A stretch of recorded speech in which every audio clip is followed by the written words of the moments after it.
जय हिंद साथियों, स्वागत है आप सभी का एक बार फिर से। उम्मीद है दोस्तों आप सभी बेहतरीन होंगे और आप सभी की तैयारी बहुत शानदार चल रही होगी। एसएससी जीडी 2025 की नई वैकेंसी आने वाली है, क्योंकि एसएससी के एग्जाम में प्रीवियस ईयर क्वेश्चन बहुत महत्वपूर्ण होते हैं, इसलिए हम लोग लगातार प्रीवियस ईयर क्वेश्चन सॉल्व कर रहे हैं। आज जो हम लोग प्रीवियस ईयर क्वेश्चन सॉल्व करेंगे वो 20 फरवरी 2024 की शिफ्ट 2 के मैथ के क्वेश्चन सॉल्व करेंगे। इससे पहले इसके जीके का और रीजनिंग का वीडियो मिल चुका है, चैनल पर जाएंगे आपको मिल जाएंगे, लिंक नीचे डिस्क्रिप्शन में भी मिल जाएगा, वहाँ से जाकर आप सारे वीडियोस देख सकते हैं। ठीक है, तो बिना देरी के हम लोग शुरुआत करते हैं। आज के पहले क्वेश्चन से 20 क्वेश्चन हैं और पूरे क्वेश्चन कीजिए, लास्ट में बताइए कितने आपने क्वेश्चन सही किए। ठीक है, बहुत टफ क्वेश्चन नहीं है, एक दो क्वेश्चन टफ होंगे, उनको हम लोग देख लेंगे। ठीक है, इस क्वेश्चन को देखिए, राइट आंसर क्या है। पहला क्वेश्चन आप सभी की स्क्रीन पर ये रहेगा। पहले क्वेश्चन को दोस्तों ध्यान से पढ़िए। देखिए, पहला ही क्वेश्चन इस शिफ्ट में थोड़ा गलत दिया गया था, हो सकता है। देखिए गलत किस तरीके से, आइए मैं आपको बता देता हूँ। देखो क्या है, 70 सेंटीमीटर आधार की त्रिज्या और 14 सेंटीमीटर ऊंचाई वाले बेलन का वक्रपृष्ठीय क्षेत्रफल कितना है। अगर आप इसका वक्रपृष्ठीय क्षेत्रफल निकालते हैं, क्योंकि वक्रपृष्ठीय क्षेत्रफल का फार्मूला क्या होता है, तो आप कहेंगे वक्रपृष्ठीय क्षेत्रफल का फार्मूला होता है 2 पाई आर एच प्लस आर। ठीक है, इस फार्मूले से निकालेंगे। इसमें अगर आप आंसर रखें 2, पाई का मान कितना लिख दिए 22/7, आर का मान आपको कितना है 70 दिया है। ठीक है, और फिर आर प्लस एच यानी कि 70 और 14 कितना हो जाएगा 84 हो जाएगा। ठीक है, तो 70 और 14 कितना हो जाएगा 84 हो जाएगा। ठीक है, यहाँ से मान रखिए। अब अगर आप काटा पीटी करेंगे, भाई काटिए, 7 से कितनी बार जाएगा 10 पर जाएगा। ये कितना है 22×2 44, 84 और 44 की मल्टीप्लाई करवाओगे तो 4 को 16 के 6 और 4 8 32 से 33, कितना बना 336। 336 की यहाँ भी लिख लीजिए, गुणा अब जोड़ दीजिए 6, 6 3 9, 3 3 6 और 3 और 1 0, कितना आ गया 36,960। ये आपका आ गया वक्रपृष्ठीय क्षेत्रफल, जो कि ऑप्शन में नहीं है। लेकिन अगर इसी डाटा के अनुसार अगर मैं इसका क्षेत्रफल निकालता हूँ, क्षेत्रफल क्या हो जाएगा 2 पाई आर एच, 2 पाई आर एच, ये आ गया बेलन का क्षेत्रफल। अगर ये आप निकालते हैं तो 2 पाई का मान कितना लिखोगे 22/7, आर का मान कितना है तो आप कहेंगे 70 और एच का मान कितना दिया है 14 दिया है। अगर ये निकालते हैं तो आपका आंसर आ जाएगा। निकालिए, 7 से इसको काटोगे कितना पर जाए 10 पर जाएगा। 22 दूना कितना आता है 44, 44 की मल्टीप्लाई अगर आप 14 से कर दोगे, 44 की एक मिनट, 44 की मल्टीप्लाई किससे कर दो 14 से कर दो। ठीक है, तो कर दीजिए। तो 14 चौको 56 का 6 हासिल लगा 5, 14 चौको 56 और 5 61। ठीक है, और एक ये 0, कितना आ गया 6160 आ गया, जो कि ऑप्शन नंबर सी में। और आंसर की इनके अनुसार यही इन्होंने आंसर भी माना है। यानी कि अगर ये आंसर माना है तो जाहिर सी बात है इन्होंने क्वेश्चन में थोड़ी टाइपिंग गलत हो या कुछ भी रहा हो। ये आंसर की से मैंने स्क्रीनशॉट लिया है, जो आंसर की आपकी आई है, आप लोग देख लेंगे। हो सकता है मेरे अनुसार तो यही आपका इसमें आंसर की में दिया गया। ठीक है, तो आपका right answer option number C हो जाए। मैंने दोनों तरीके से आपको बताया, दोनों आंसर आने वाले हैं। ठीक है, चलिए अगले क्वेश्चन को देखते हैं। अगला क्वेश्चन बताइए राइट आंसर क्या होगा। क्या पी क्यू आर के बीच 8400 रुपये को क्रमशः 2/3 क्या लिखा गया है 2/3, फिर अनुपात 3, अनुपात 1/3 के अनुपात में बांटा जाए तो आर का हिस्सा आपको बताना है। देखो ऐसा क्वेश्चन जब भी आए, देखो आपको समझना है क्वेश्चन को। भाई यहाँ पर क्या दिया है, यहाँ पर मात्र 3 दिया है और यहाँ पर 1/3 दिया है। अब इनके 3 मुझे हटाने हैं। अगर इनके 3 हटाने तो मैं तीनों में 3 की मल्टीप्लाई करवा दूंगा। अगर मैं तीनों में 3 की मल्टीप्लाई, यहाँ भी मेरी 3 से गुणा, यहाँ भी मेरी 3 से गुणा और यहाँ भी मेरी 3 से गुणा। ठीक है, तो 3 से 3 पर जाएगा, ये आपका 2 बचेगा, 3 3 9 आ जाएगा। ठीक है, 3 की 3 से मल्टीप्लाई, ये आपका 1 आ जाएगा। ठीक है, अब यहाँ से अगर मैं देखूँ तो कुल मिलाकर पैसे कितने बचेंगे 9 2 11 1 12, कितना 9 2 11 1 12 रुपया भाई बचना चाहिए। लेकिन क्वेश्चन ने कहा 12 रुपये, कुल मिलाकर मेरे पास 12 है, लेकिन क्वेश्चन ने कहा 12 नहीं है, 12 का मान कितना दिया है 8400 दिया है। ठीक है, 62 84, यानी कि 1 का मान कितना जाएगा, 1 का मान 700 दिया है। ठीक है, 1 का मान 700 आ गया। क्वेश्चन ने क्या पूछा आर का हिस्सा। अब आर का हिस्सा कौन सा है, लास्ट वाला, तो आर का हिस्सा 1 का मान 700। राइट आंसर क्या है ऑप्शन नंबर डी है। उम्मीद है आप लोग समझ गए हो, बहुत सरल तरीके से मैंने आपको समझाने की कोशिश की है। दूसरा इस क्वेश्चन का right answer option number D होगा। नेक्स्ट क्वेश्चन देखते हैं, क्वेश्चन नंबर 3 बताइए। अब इस क्वेश्चन को समझिए, बहुत सरल क्वेश्चन है, बस आपको थोड़ा समझना है। क्वेश्चन को कैसे समझना, देखो कह रहा सुप्रील 16 दिनों में एक सोफ़ा बना सकता है।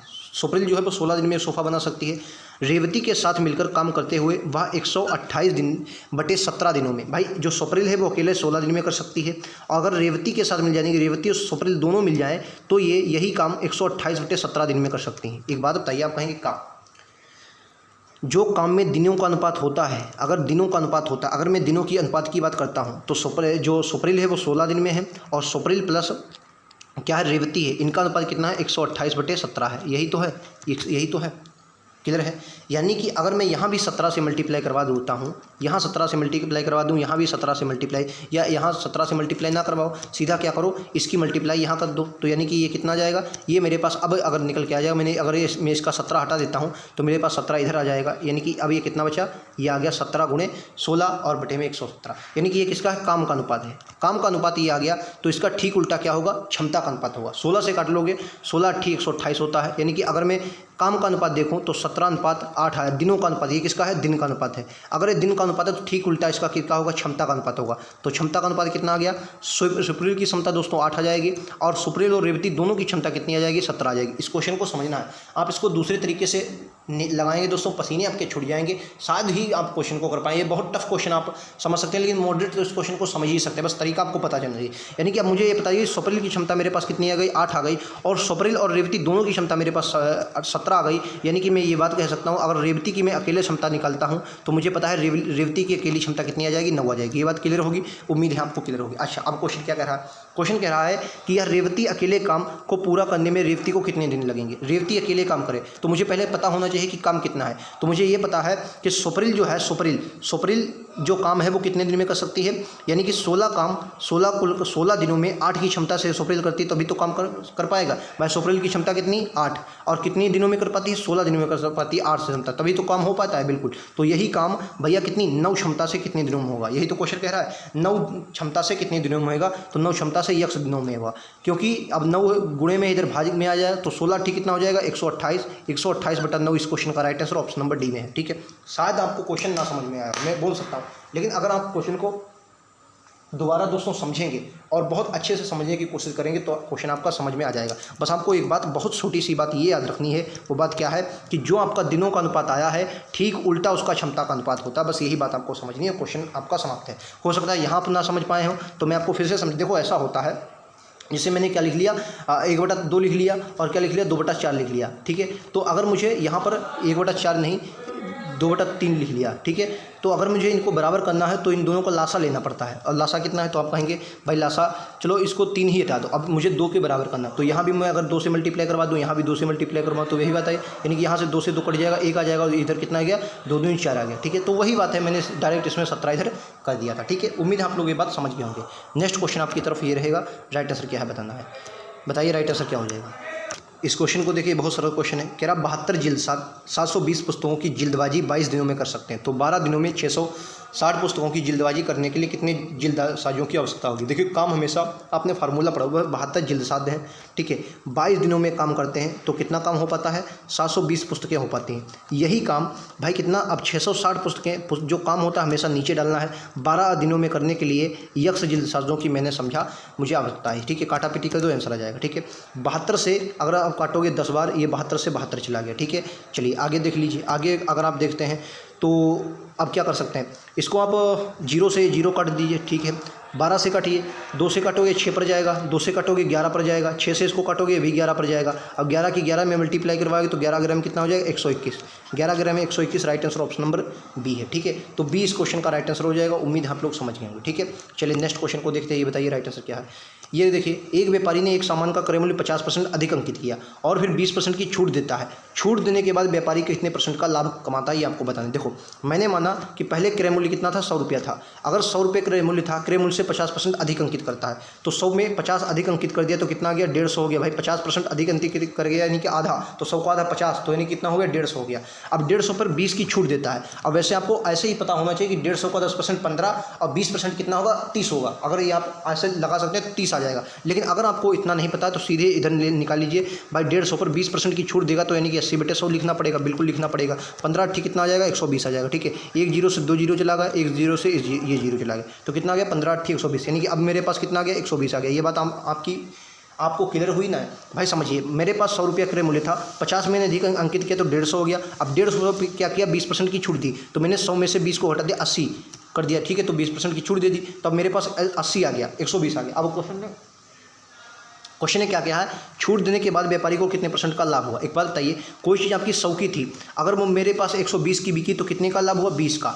20 का लाभ किस पर हुआ? 100 पर। और परसेंट के लिए क्या लगाएंगे? 100 लगाएंगे। 100 से 100 कैंसिल, 20%। इस क्वेश्चन का right answer option number A होगा। क्लियर है? ऑप्शन नंबर ए इस क्वेश्चन का राइट आंसर है। नेक्स्ट पर चलेंगे, ये लीजिए अगला क्वेश्चन। बताइए अगला क्वेश्चन क्या होगा। ये देखिए, इसका आपको मान निकालना है। मान बहुत सरल तरीके से आप निकाल सकते हैं। देखो, 1 का स्क्वायर करेंगे तो कितना आ गया? भाई 0.1 है, अगर आप इसको स्क्वायर करेंगे तो कितना होगा? क्योंकि 0.1 का स्क्वायर 1 ही होता है। सीधे सिंपल क्या पर पॉइंट हटाओ तो ये एक, क्योंकि एक संख्या पॉइंट है। ठीक है भाई। अगर मैंने 0.1 लिखा है, इसका मैं पॉइंट हटाता हूँ तो मेरे पास कितना आ गया, 1/10 आ गया। अब इसका मैं स्क्वायर करता हूँ तो कितना आ जाएगा, तो 1 का स्क्वायर 1 ही रहेगा, लेकिन 10 का स्क्वायर कितना आ जाएगा, 100 आ जाएगा। ठीक है, अब इसको सॉल्व कर लो। इसको सॉल्व करोगे तो 2 संख्या पॉइंट है तो 2 जीरो आ जाएंगे। अब इसका स्क्वायर करोगे तो इसका स्क्वायर तो 1 ही रहेगा, लेकिन इसका स्क्वायर कितना आ जाएगा, 10,000 आ जाएगा। ठीक है, 10,000 आ जाएगा। ठीक है, तो इसी यही मुझे जोड़ना है, +1/10,000, 10,000। ठीक है, अब क्या करना है, दोनों पक्षों को बराबर, भाई अंश जो हर होते हैं इनको बराबर करना। हर बराबर करने के लिए क्या करना है, मुझे यहाँ पर 2 जीरो बढ़ाने होंगे, तो ऊपर भी 2 जीरो बढ़ाने होंगे। यहाँ से कितना आ गया, 10,000 आ गया। 10,000 ऊपर कितना है, 100 और 1 101, ऊपर कितना आ जाएगा, 101।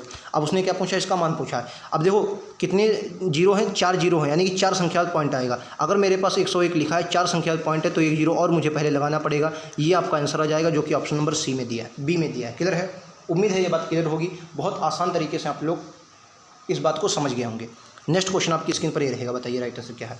ये देखिए, एक वस्तु का अंकित मूल्य उसके क्रय मूल्य से 60% अधिक है। यानी कि अगर मैंने क्रय मूल्य दोस्तों सीपी को अगर मैंने 100 माना है, तो जो अंकित मूल्य है 60% अधिक। भाई 100 का 60% कितना होता है, 60 ही होता है, और 60% अधिक का मतलब है 160 हो जाएगा। यानी कि मार्क प्राइस जो अंकित मूल्य है वो कितना आ जाएगा, तो आप कहेंगे 160 आ जाएगा। क्लियर है। अब उसने क्या कहा है कि यदि उस वस्तु को 20% की छूट दी जाती है, और छूट हमेशा किस पर दी जाती है, छूट कभी भी आपको मार्क प्राइस पर नहीं देनी है। छूट हमेशा किस पर देगी, सॉरी कॉस्ट प्राइस पर नहीं देनी है, छूट हमेशा मार्क प्राइस पर देनी। अब आपको ऐसे क्वेश्चन पता होना चाहिए। कैसे भाई, अगर मैं 10% 60 का निकालता, 160 का 10% निकालता हूँ तो 16 निकलेगा, और 20% निकालता हूँ तो 16 दूनी 32 निकलेगा। यानी कि यहाँ से आपको 32 कम कर देना है। अगर आपके समझ में नहीं आता तो सिंपल क्या करो, 160 का 20% की छूट दे दो। 20% छूट दोगे तो 80/100 करना पड़ेगा। ठीक है, 12×96 इस क्वेश्चन का राइट आंसर आ जाएगा। 1 जीरो से 1 जीरो चला गया, 1 जीरो से 16 कितना आ जाएगा, 128। 16 कितना आ जाएगा, 128। अब एक बात बताइए, अब क्वेश्चन आपने क्या की है, सीपी, ये आपका क्या गया, एसपी आ गया। यानी कि क्या हुआ, छूट देने के बाद ये एसपी क्या होता है, विक्रय मूल्य। एक बात बताइए, अब उसने पूछा तो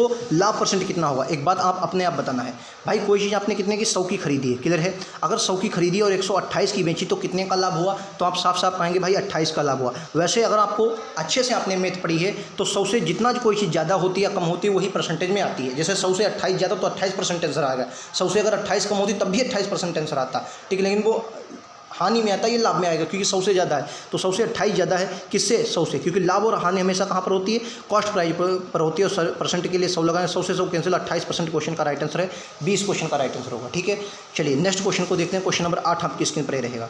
कह रहा 9,000 रुपये को 80% वार्षिक की दर से चक्रवृद्धि ब्याज, लेकिन कैसा अर्धवार्षिक रूप से संयोजित किया जाता है, तो 12 महीने का चक्रवृद्धि ब्याज कितना होगा। क्वेश्चन ने क्या पूछा, 12 महीने का चक्रवृद्धि ब्याज आपसे पूछा, कितने महीने का, तो आप क्या बोलेंगे, 12 महीने का चक्रवृद्धि आपसे पूछा, 12 महीने का। समझो क्वेश्चन को कैसे करना है। देखो अब 9,000 रुपये हैं।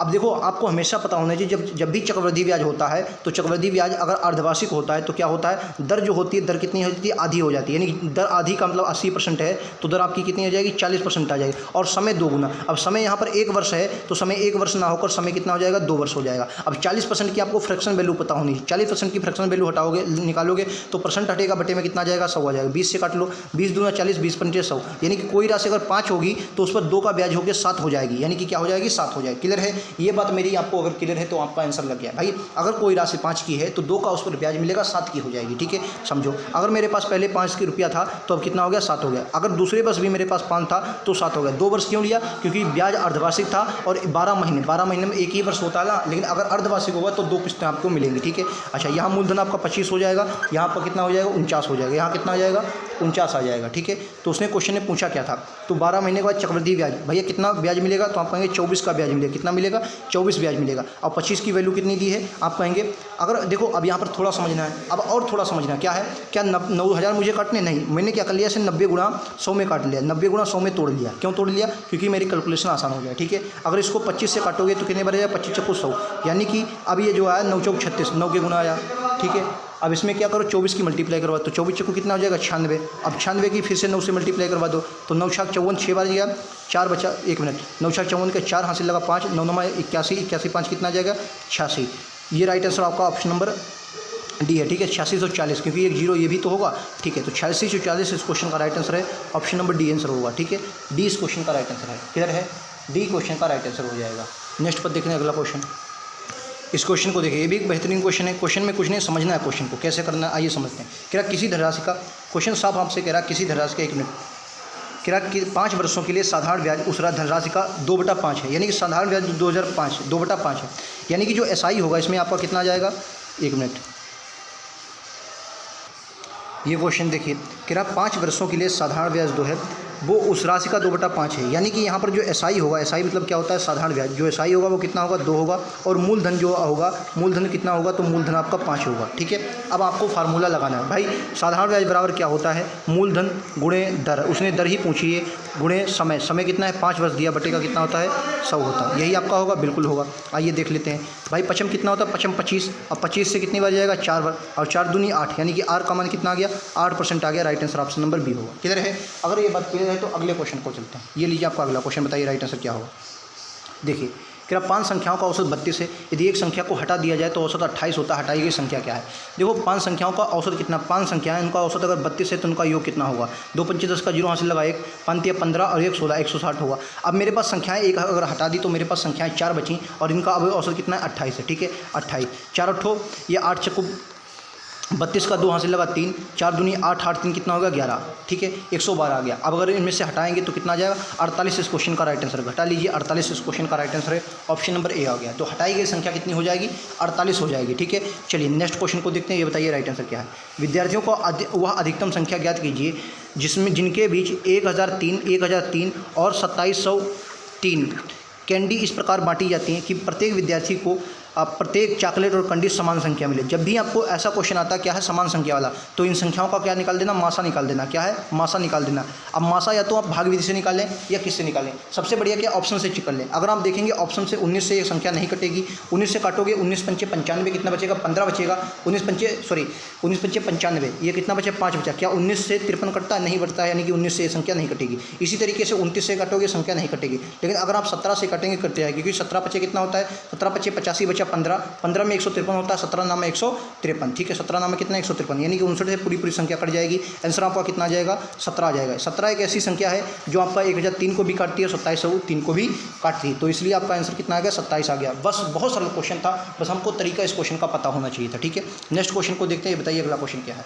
कह रहा है कि 3 नोटबुक, 6 पेन और जो 3 नोटबुक हैं, और ये सबसे टफ क्वेश्चन मुझे शिफ्ट का सबसे टफ क्वेश्चन लगा। ठीक है, सबसे टफ क्वेश्चन मुझे शिफ्ट का लगा है। 3 नोटबुक और 6 पेन का जो मूल्य दिया है वो कितना रुपया दिया है, 3000 रुपये दिया है। कितना रुपया दिया है, 3000।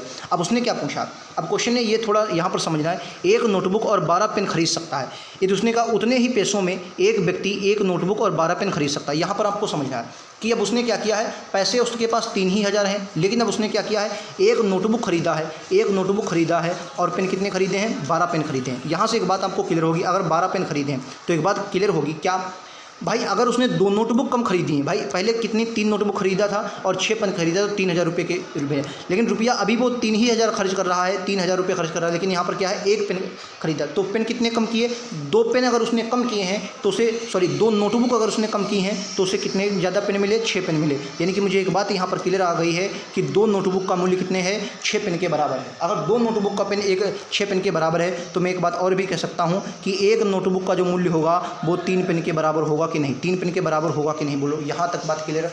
अगर यहाँ तक बात क्लियर है तो अगला स्टेप आप लोग पढ़ लीजिए। अगला स्टेप को समझिए क्या कह रहा है। तो 15 पेन खरीदना चाहता है, उसे कितना भुगतान करना पड़ेगा, आप समझिए। अगर 15 पेन खरीदना है, आपको नहीं पता कितने, तो एक बात अगर बताइए कि मेरे अनुसार अगर मैं देखूँ 6 पेन, यहाँ पर तो उसके पास 6 पेन हैं, 6 पेन पहले से हैं उसके पास, ठीक है। अगर एक नोटबुक के बराबर वो 3 पेन लिख सकता है, तो यहाँ पर उसके पास कितनी नोटबुक हैं, 3 नोटबुक हैं। अगर एक नोटबुक के बराबर 3 पेन है तो 3 नोटबुक के बराबर कितने होंगे, 3 3 9 पेन होंगे कि नहीं होंगे, बोलो क्लियर इतनी बात। भाई एक नोटबुक के बराबर कितना है, 3 पेन है, तो 3 नोटबुक के बराबर कितना होंगे, 9 पेन होंगे नहीं होंगे, आप कहेंगे बिल्कुल 9 पेन होंगे। कितने पेन होंगे, आप कहेंगे 9 पेन होंगे। 9 पेन होंगे कि नहीं होंगे, 9 पेन यहाँ, 6 पेन यहाँ, 9 से कितना हो गया, 15 पेन, और इनका मान कितना दिया है, 3000 दिया। Right answer option number D होगा। ठीक है, राइट आंसर क्या होगा, ऑप्शन नंबर डी इस क्वेश्चन का राइट आंसर है। क्लियर है। चलिए अगले क्वेश्चन पर चलते हैं। सबसे टफ क्वेश्चन मुझे शिफ्ट का ये लगा है, आपको कैसा लगा कमेंट सेक्शन में जरूर बताएं। ये बताइए कि 5 पेन का कास्ट, 6 जो पेन है उनका कॉस्ट प्राइस बराबर है 5 पेन के विक्रय मूल्य के, यानी 5 पेन के सेलिंग प्राइस के, तो 5 पेन के सेलिंग प्राइस के बराबर है। ठीक है, ये आपको पूछा। यहाँ से क्या है, कॉस्ट प्राइस और सेलिंग प्राइस का आपको रेशियो निकाल देना है। कॉस्ट प्राइस सेलिंग प्राइस का रेशियो निकालोगे तो 5:6 निकलेगा। यानी कोई चीज़ आपने क्या है 5 में खरीदी है, खरीदी कितने की, 5 की खरीदी है और 6 की बिकी। अगर आपने 5 की खरीदी, 6 की बिकी, तो 1 का लाभ हुआ, और ये लाभ हुआ किस पर, तो आप कहेंगे 5 पर, क्योंकि लाभ और हानि हमेशा किस पर होती है, कॉस्ट प्राइस। 1/5 आपको पता होनी चाहिए किसकी फ्रैक्शन वैल्यू होती है, 20% की फ्रैक्शन वैल्यू होती है। Right answer option number B होगा। अगर आपको नहीं पता है तो 1/5 गुणे में आप कर लीजिए 100, ठीक है। 5 से काटोगे कितना आ जाएगा, 20% आ जाएगा। राइट आंसर क्या है, ऑप्शन नंबर बी वाला। क्लियर है, उम्मीद है आपको ये बात क्लियर होगी। अगर क्लियर है तो नेक्स्ट क्वेश्चन आपकी स्क्रीन पर ये रहेगा। राइट आंसर बताइए, राइट आंसर क्या है। कि पहले 32 से पहले सभी अभाज्य संख्याओं का औसत कितना होगा। तो आपको औसत निकालिए। पहले सबसे पहली अभाज्य संख्या बताइए क्या होती है। तो आप क्या बोलेंगे, तो आप कहेंगे सबसे पहली जो अभाज्य संख्या हो जाएगी दोस्तों, एक मिनट दोस्तों, तो आप कहेंगे सबसे पहली अभाज्य संख्या कौन सी है, 2। 2 के बाद कितनी है, 3 है। 3 के बाद कितनी है, 5 है। फिर 7 है। फिर आपकी 11 है। 11 के बाद 13 है। 13 के बाद आपकी 17 है। 17 के बाद आपकी 19 है। 19 के बाद आपकी 23 है। 23 के बाद आपकी 27 नहीं 29 है। 29 के बाद आपकी 31 है। इतनी संख्या है, कितनी हो गई, 1 2 3 4 5 6 7 8 9 10 11 11 संख्या हो गई। इनका अगर आप योग निकालेंगे तो मैं आपको पहले ही बता दूं, इनका योग कितना निकलेगा, 160 निकलेगा। 160। अब औसत क्या होता है, कुल योग बटे कुल संख्या। तो कुल योग बटे कुल संख्या, तो 160 योग है। 11 संख्याओं से काट लो। 11 1 11 कितना बचा आपका, 5 बचा। 11 चकू 44, 6 बचा। ये आपका 6 बचा, पॉइंट लगाओगे 0 हो जाएगा। 11 × 5 = 55, 5 बचा। 11 चकू 44, कितना आ गया, 14.44। Right answer option number B होगा। ठीक है, तो मैं क्वेश्चन को जल्दी करवा रहा हूँ। क्वेश्चन कोई भी हो अपने आप जरूर लगाएं। पहले वीडियो को रोक लें, उसके बाद आंसर को जरूर बताएं। अगला क्वेश्चन, क्वेश्चन नंबर 15 देखिए। अब दो संख्याओं का गुणनफल आपको 720 है, उनका मासा 4 है, तो उन संख्याओं का लासा बताइए। फार्मूला आपने पढ़ा होगा, क्या फार्मूला होता है कि पहली संख्या गुणे दूसरी संख्या, यानी दो संख्याओं का गुणनफल जो होता है वो एलसीएम गुणे एचसीएफ के बराबर होता है। अब दो संख्याओं का गुणनफल आपको कितना दिया है, 720 दिया है। ठीक है, एलसीएम आपको जो मासा दिया है कितना दिया है, एलसीएम निकालना है, मासा आपको 4 दिया है। ठीक है, 4 से 72 को काटोगे कितनी बार जाएगा, तो आपका कहोगे ये 18 चौको 72। ठीक है, 18 बार जाएगा। 180 क्वेश्चन का right answer option number A होगा। ठीक है, 180 क्वेश्चन का राइट आंसर है। चलिए नेक्स्ट को देखते हैं। अगला क्वेश्चन ये बताइए, एक गोले की त्रिज्या 50% वृद्धि की जाती है, तो गोले के आयतन में कितने % की वृद्धि होती है। देखिए, अगर 2D होता है तो उसमें एक बार फार्मूला लगता है। फार्मूला क्या है, x plus minus x plus minus y plus xy/100। ठीक है, ये अगर आपको 2D होता तो एक बार फार्मूला लगता है, और अगर 3D है तो 2 बार फार्मूला लगता है। देखिए कैसे करेंगे, 50% की वृद्धि कहता है तो प्लस में 50, फिर से प्लस में 50, और यहाँ भी प्लस में 50, 50 गुणे 50 बटे का क्या आ जाएगा, 100 आ जाएगा। ठीक है, यहाँ से कितना आ जाएगा, आप क्या बोलेंगे, यहाँ से भाई 50 50 100 आ जाएगा। 1 0 से 2 0, 2 0 से 55 25, तो यहाँ से 100 और 25 कितना आ जाएगा, 125। यहाँ से कितना आ गया, तो आप कहेंगे 125 आ गया। अब देखिए 125 फिर में क्या है, 50 में प्लस वृद्धि हुआ, गुणे में कितना है 125, 125 है 55 ठीक है, 125 आ जाएगा। 125 और प्लस में कितना है, गुणे में कितना है, गुणे में आ जाएगा 50, गुणे में कितना है 50 और बटे में कितना आ जाएगा, 100 आ जाएगा। यही तो है, बिल्कुल यही आ जाएगा। ठीक, गुणे में कितना आ जाएगा, 100 आ जाएगा। अब इसको देख लीजिए, काटा पीटी कर दिए, आंसर आ जाएगा। 50 से इसको आप काट लीजिए, ये इसको अगर 50 से 0 ना बनाऊँ, चलो 0 बना देता हूँ। 50 से इसको कटोगे, देखो ये 1 0 से आपका 0 चला जाएगा, 5 से बनाना ही पड़ेगा दोस्तों। 1 0 से 2 0 चला लो, और उसके 25 पंचे कितना हो जाएगा, 625। 125 से 625 हो जाएगा, ये आपका 625 आ जाएगा। एक संख्या पॉइंट, ये 62.5 आ गया। और इसको अगर आप जोड़ोगे तो कितना निकलेगा, 125 और 50 175, 175 और प्लस में कितना है 62.5, इसको आप जोड़ दीजिए तो 5 2 7 7 6 13, 1 और 2 237.5 आ जाएगा। 237.5 right answer option number B है। ठीक है, right answer option number B होगा। नेक्स्ट पर चलते हैं। अगला देखिए, क्या है, 384 मीटर लंबी एक रेलगाड़ी किसी खंभे को 12 सेकंड में पार करती है। तो देखो, अगर 12 सेकंड में पार करती है खंभे को, तो देखो इसकी आपको 384 मीटर चाल बताना है। तो चाल कितनी हो जाएगी, चाल बराबर क्या था, दूरी बटे समय। दूरी कितनी है 384, समय कितना लगा 12, काट लीजिए। 12 3 36 होता है, कितना बचा, 2 बचा। 12 दूनी 24, यानी कितनी आ गई, इसकी चाल जो आ गई 32 मीटर पर सेकंड आ गई, 32 मीटर पर सेकंड आ गई। अब उसने क्या पूछा है कि और विपरीत दिशा में यात्रा कर रही समान लंबाई की दूसरी रेलगाड़ी को 12 सेकंड में पार करती है, तो दूसरी रेलगाड़ी की चाल बताएं। दूसरी रेलगाड़ी की चाल बताएं, अगर वो विपरीत दिशा में यात्रा कर रही है तो दोनों चालें इसकी क्या हो जाएंगी, जुड़ जाएंगी। भाई इधर ये आ रही है और इधर है, तो दोनों की चालें क्या हो जाएंगी, जुड़ हो जाएंगी। और क्या है, समान लंबाई की, तो समान लंबाई, तो अब दूरी क्या हो जाएगी, इसका दोगुना। इसका दोगुना कितना हो जाएगा, 4 दूनी 8, 8 दूनी 16 और एक हासिल 3 दूनी 6 के साथ 768 मीटर की दूरी। अब समय कितना है, तो दूसरी रेलगाड़ी की चाल बतानी है। इसमें 12 सेकंड का समय लगता है। अब चाल बराबर क्या था, दूरी बटे समय, तो समय भी क्या है 12 सेकंड है। चाल आपको बतानी है, विपरीत दिशा में चालें जुड़ जाएंगी, तो 32 प्लस में यक्स। अब यक्स का मान ही आपको निकालना है, क्वेश्चन आपका आंसर आ जाएगा। ठीक है, काट लीजिए इसको, 12 से काटोगे, 12 5 72, कितना बचा, 4 बचा। 12 3 36, 12 चक्कू 48, 64 आ गया। तो नहीं 32 से इसको अगर घटाओगे तो 32 इस क्वेश्चन का राइट आंसर होगा, ऑप्शन नंबर डी आ जाएगा। ठीक है भाई, यक्स 32, अगर इसमें 64 में से 32 जाएगा तो आपका 32 ही बचेगा। ठीक है, अगला क्वेश्चन देखते हैं। ये बताइए, ये क्वेश्चन देखिए, यक्स का 45 y के 15% के बराबर है। क्या बोला है, यक्स का 45% जो है 45% बाई के 15% के बराबर है। तो यक्स और बाई का अनुपात आपसे पूछा है, ठीक है। तो यहाँ भी परसेंट है, तो देखो क्या करना है, परसेंट से परसेंट आपका हट जाएगा, 15×3=45 आ जाएगा, ठीक है। तो यानी कि यक्स और बाई का अगर अनुपात आप निकालेंगे तो ये कितना आ जाएगा, आप पाएंगे 1:3 आ जाएगा। 1:3 राइट आंसर होगा ऑप्शन नंबर ए, ठीक है। 1:3 इस क्वेश्चन का राइट आंसर है। चलिए नेक्स्ट पे चलते हैं, अगला बताइए। आज का अंतिम क्वेश्चन, किसी संख्या 20% का 25% 250 के बराबर है। मैंने संख्या यक्स मान ली, उसका 20% बताइए, 20% का 25%, तो 25% जो है वो किसके बराबर है, 250 के बराबर है, 250 के। अब उसका 35% आपको बताना है, तो पहले यक्स का मान निकाल लीजिए, आपका आंसर आ जाएगा। देखो 25 चक्कू 100, 4 आ गया, और 4 से इसको काटोगे 5 पर, 5 से इसको काटोगे 50 पर जाएगा। तो इनकी संख्या कितनी आ गई, 5000 आ गई। कितनी आ गई भाई, 2 जीरो ये और 1 जीरो, 5000 आ गई, ठीक है। अब इसका 35% निकाल दीजिए, 35% निकालोगे तो 35 पंचे कितना हो जाएगा, काट लीजिए 105, 1 से 2 जीरो, 1 से 2 जीरो, 55 25 के 5 हासिल लगा, 2 5 15 और 2 17, 175। ये रहा आपका ऑप्शन नंबर डी, ठीक है। तो यहाँ तक हमने एक क्वेश्चन दोस्तों, क्वेश्चन नंबर 19 इसका छूट गया है, उसके लिए माफ़ी चाहूँगा। हमने जल्दी कराने की कोशिश की है, उम्मीद आपको समझ में आया होगा। वीडियो कैसा लगा कमेंट सेक्शन में जरूर बताएं। ऐसे ही क्वेश्चनों के लिए चैनल को सब्सक्राइब कर लें, लगातार ऐसे क्वेश्चन आपको मिलते रहेंगे। मिलते हैं अगली वीडियो में, आज के इतना ही। धन्यवाद दोस्तों, जय हिंद, जय भारत।